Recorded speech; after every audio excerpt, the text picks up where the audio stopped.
வணக்கம் மக்களே. எனது கனிவான வேண்டுகோள், விஜய் அவர்களுக்கு எனது கனிவான வேண்டுகோள். ஐயா, தாங்கள் முதல்வராக பதவியேற்றதும் இந்த வேளச்சேரி பகுதி வருஷம் வெள்ளக்காடாக இருக்குது. அது என்னன்னா, எப்பயுமே மக்கள் ரொம்ப அவதிப்படுறாங்க. போட்டு வச்சுருக்காங்க ரெடியாக. இப்போ பாருங்கள், போட்டு தயார் பண்ணி வச்சுருக்காங்க. கார்பரேஷன் மூலயமா போட் ரெடி பண்ணி வச்சுருக்காங்க. இது ரெகுலர் ஆகி போச்சு.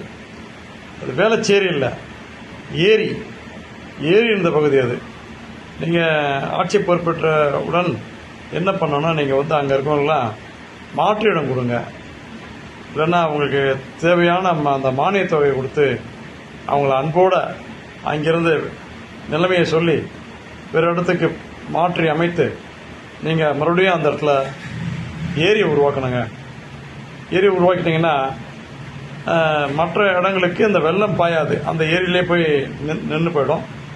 அதோடைய கால்வாய் நம்ம கடல் பகுதியில் அமைச்சு விட்டுலாம். சரிங்களா? ஆக விஜய் அவர்கள் ஆட்சி அமைப்பது உறுதி, வேளச்சேரி நிம்மதி பெறுவதும் உறுதி. சமூக ஆர்வலர் என்ற அடிப்படையில் எனது இந்த கனிவான வேண்டுகோள் விஜய் அவர்களுக்கு நன்றி. மக்கள் சமூக ஆர்வலர் என்ற அடிப்படையில் என்னுடைய கருத்து.